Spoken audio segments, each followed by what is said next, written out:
Our top story this half hour, just one day before a special election in San Mateo County, Sheriff Christina Corpus is speaking publicly about the explosive controversy surrounding her. Yeah, tomorrow voters will decide on Measure A. Now, if it's passed, it would give the Board of Supervisors temporary power to remove a sheriff from office until 2028. Our KRON4 Sarah Stinson sat down with Sheriff Corpus for nearly an hour. She joins us now live in the studio with details. Sarah. Sheriff Christina Corpus is the first Latina and first woman ever to hold this role in San Mateo County. I spoke with her about what these last couple of months have been like defending her name after a 400-page independent report was released with several allegations against her. The sheriff says it was unfair and biased. She tried to stop Measure A from moving forward, but a judge rejected that attempt. You know, it's been very degrading.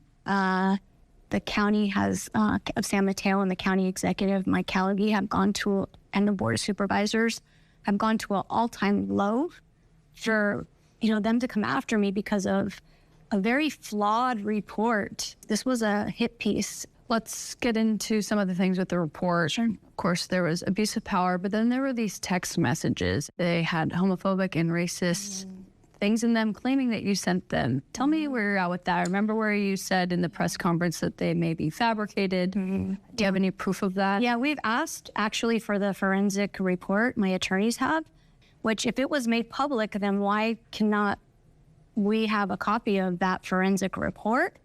It's also, those accusations were accusations before I was even the sheriff. I was a captain at the time. And the person that is making those accusations threatened me if I didn't give that person a promotion, I was going to pay for it and I was going to regret it.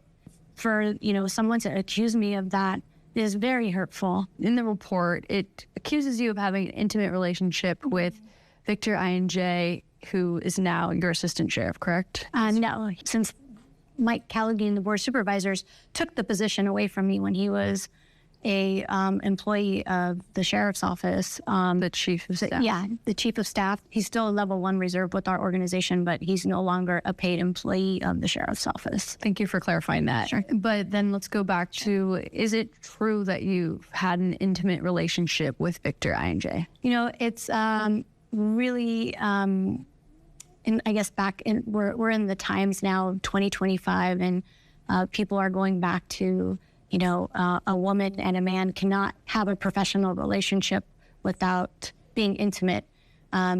He was my chief of staff. I've known him for 17 years. We have a professional relationship. I consider him to be somebody that I can go to and I can trust and rely on. But that's what any sheriff would want on their executive team. So, I'm being held to different standards because I'm a woman.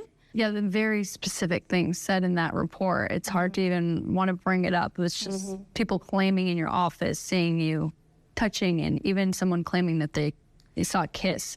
Can you tell us, is this someone's flat out lying? Flat out lie. If I was having an affair with somebody, why would I go and kiss somebody in front of others? How do you play footsie with somebody when you're on Zoom? I mean, those are the things that are in this report. And, I'm sitting next to him and he's giving me a massage.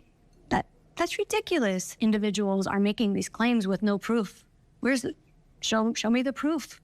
Let's get into just your relationship with the sheriff's union. It's been tumultuous for sure, especially since the arrest of their president, Carlos Tapia, for grand theft.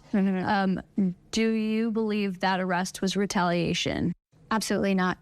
As the sheriff, I have to hold people accountable. Whenever I have tried or to hold anybody accountable, or I have said no to the unions on something, it's retaliation. In fact, in the office, the going kind of thing is, just hide behind the shield of retaliation, and then she can't touch you. We have this special election on March 4th. If you can speak to the voters, what would you want them to know? Yeah, that this is unconstitutional, it's undemocratic.